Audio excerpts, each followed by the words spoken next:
Hello दोस्तों, हम लोग भारतीय संविधान समझते हैं जिसमें से हम लोगों ने अनुच्छेद 20 तक समझ लिया था।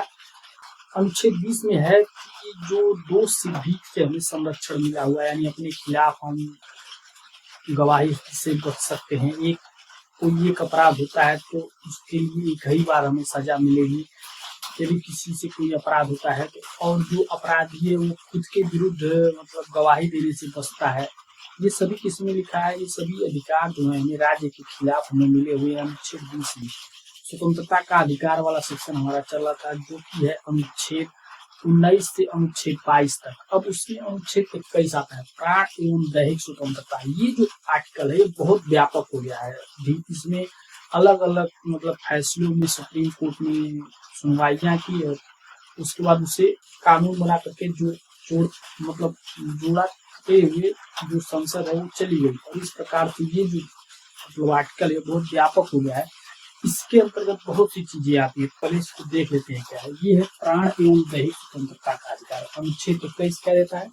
प्राण एवं दैहिक स्वतंत्रता का अधिकार। स्टार्टिंग में डिफाइन नहीं किया गया था कि इसका क्या मतलब है। धीरे धीरे सुप्रीम कोर्ट ने इसे डिफाइन किया। स्टार्ट में सुप्रीम कोर्ट का मतलब ये जो सिद्धांत है क्या कहता है, किसी विधि द्वारा स्थापित प्रक्रिया के माध्यम से ही किसी व्यक्ति के प्राण एवं दैहिक स्वतंत्रता को सीमित किया जा सकता है। यानी जो प्राण एवं दैहिक स्वतंत्रता है उसको सीमित कैसे किया जा सकता है? कोई विधि बना करके ही संसद जो है उसको सीमित कर सकती है, विधायिका जो है उसको सीमित कर सकती है। वैसे साधारणतः किसी व्यक्ति का, पहली बात इसमें बात करिए, व्यक्ति का मतलब हो गया कि वो भारत का नागरिक हो या कोई विदेशी नागरिक को जो भारत में आया हो, सभी को ये अधिकार देता है।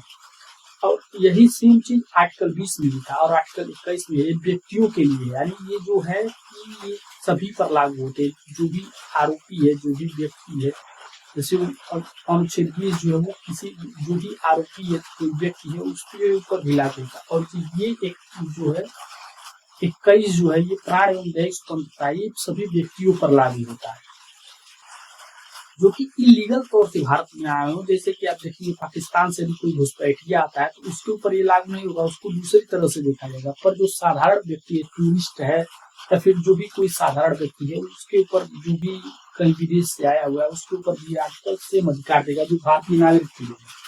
और क्या है, इस ये जो सिद्धांत था इसके बारे में AK गोपालन केस में 1950 में सुप्रीम कोर्ट ने कहा कि यदि विधायिका ने कोई कानून बना दिया है तो जो स्वतंत्रता ली जा सकती है, यानी जो स्वतंत्रता का अधिकार है उसको छीन लिया जा सकता है। ये किसने बोला था? सुप्रीम कोर्ट ने AK गोपालन केस में बोला था 1950 में। यदि विधायिका कोई नियम बना देती है तो आपकी जो स्वतंत्रता का अधिकार है उसको छीन लिया जाएगा। लेकिन मेनका गांधी के जो है 1978 में इसमें सुप्रीम कोर्ट ने ये कहा कि यदि विधायिका कोई कानून बनाती है तो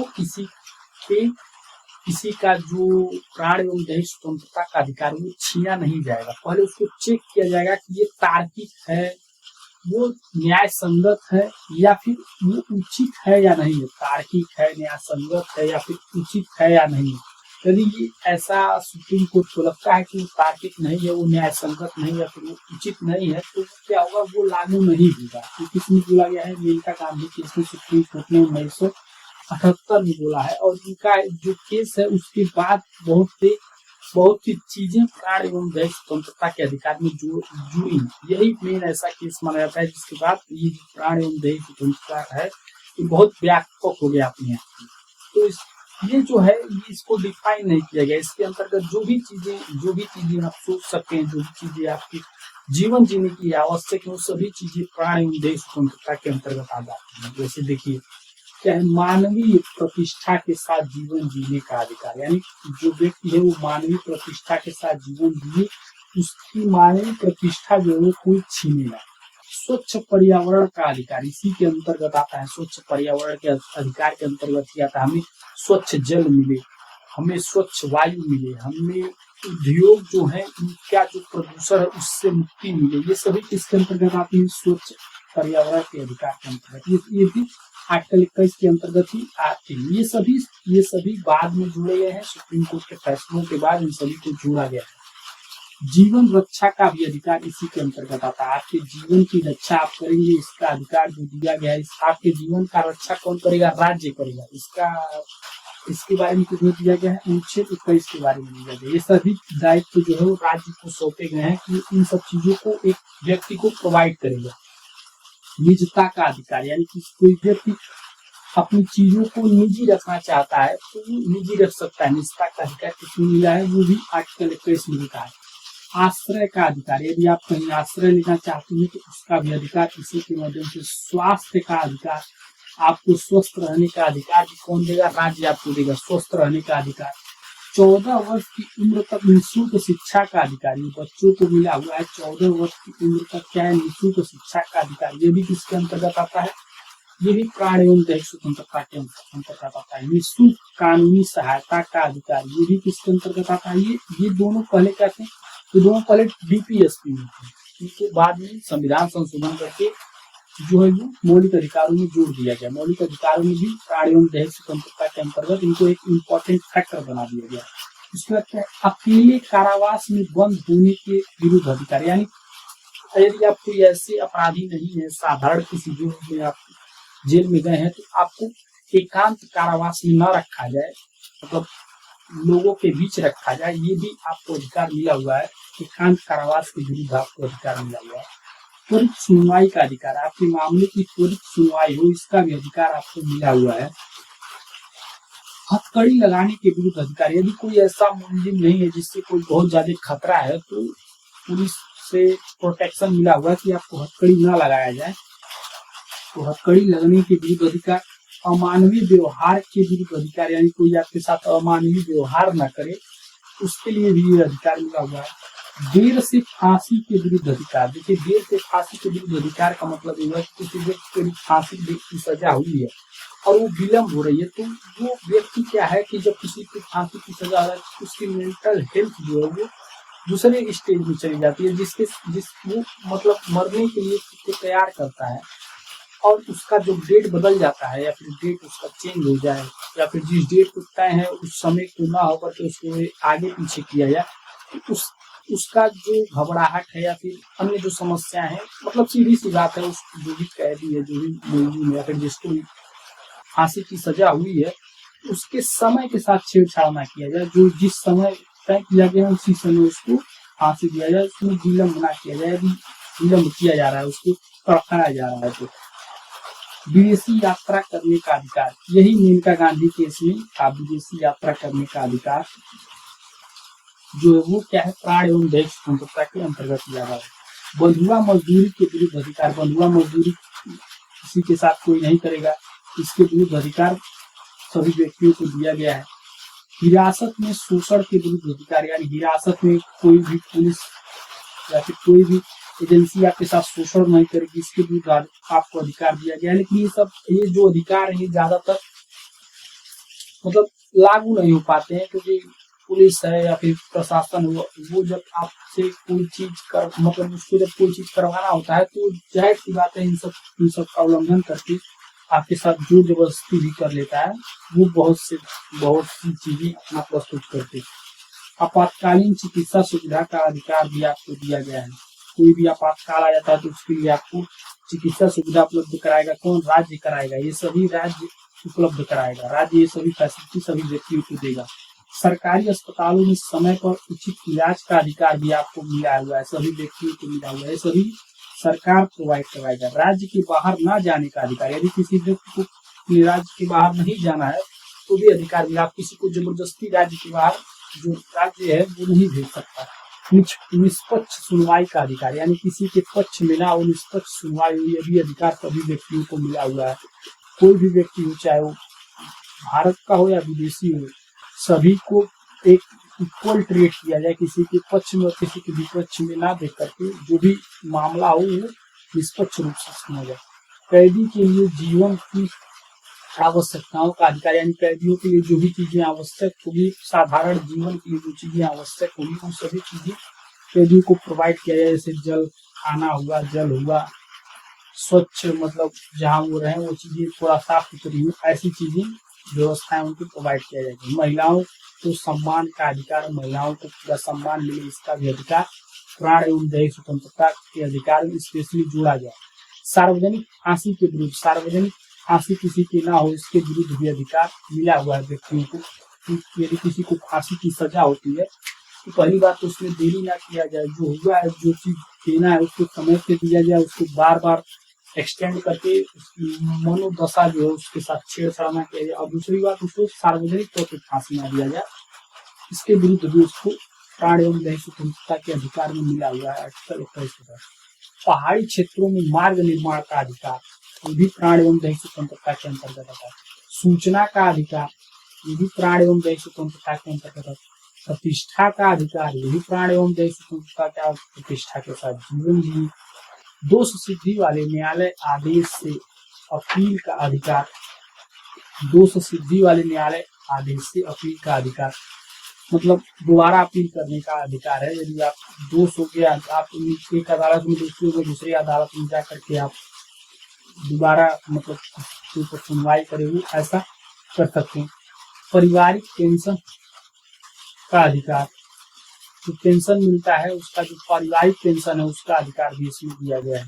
सामाजिक एवं आर्थिक न्याय एवं सशक्तिकरण का अधिकार, सामाजिक एवं आर्थिक न्याय की व्यवस्था करे। ये सब काम कौन करेगा? सभी काम जो है वो राज्य सभी व्यक्तियों को प्रोवाइड करेगा। सभी व्यक्तियों को सूचना यानी जो जानकारी है सभी व्यक्तियों को समान रूप से प्राप्त हो। प्रतिष्ठा सब व्यक्तियों का बना रहे। दोष वाले न्यायालय आदेश से में अपील का अधिकार हो।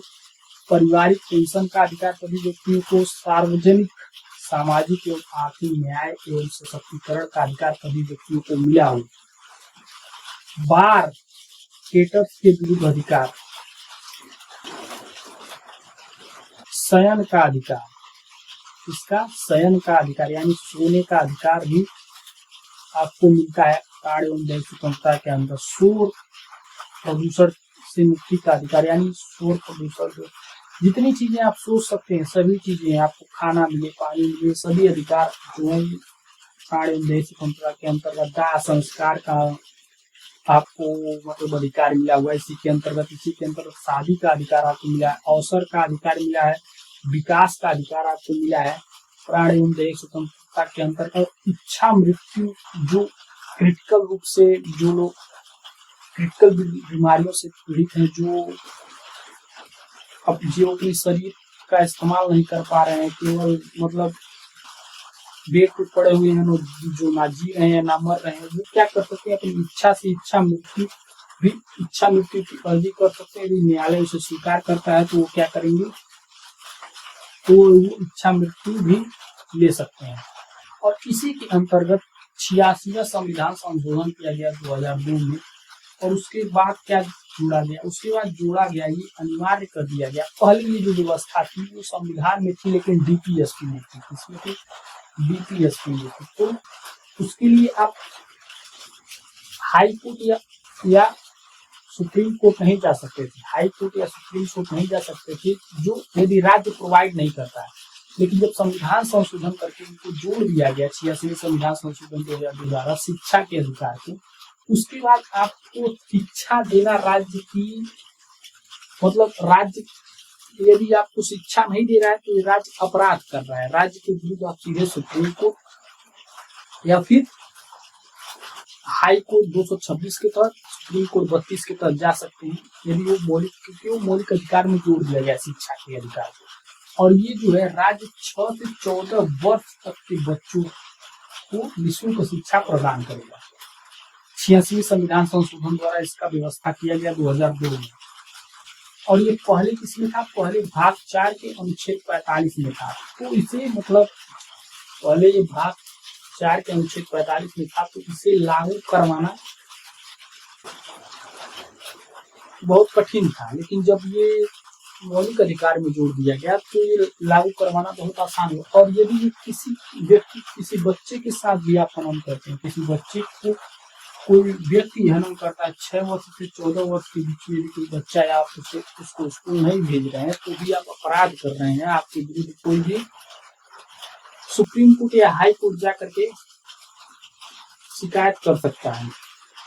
और इसके बारे में सुप्रीम कोर्ट ने बोला जो ये शिक्षा का अधिकार था स्टार्टिंग में सुप्रीम कोर्ट ने फैसला किया जो कि 1992 में था मोहिनी जैन वर्सेस कर्नाटक राज्य में। यह बोला कि जो शिक्षा का अधिकार है वो राज्य सभी को दे और शिक्षा जो है वो ऐसी कौशल वाली शिक्षा दे जिसमें इंजीनियरिंग हुआ, मेडिकल हुआ, या फिर जो बैंकिंग से जुड़े हुए, या फिर कॉमर्स में जो चीजें होती हैं उन सब चीजों में हुआ, एमबीबीएस हुआ, ये सभी डिग्रियां प्रदान करे, कौशल प्रदान करे जो नागरिक हैं उनको, जो व्यक्ति हैं उनको।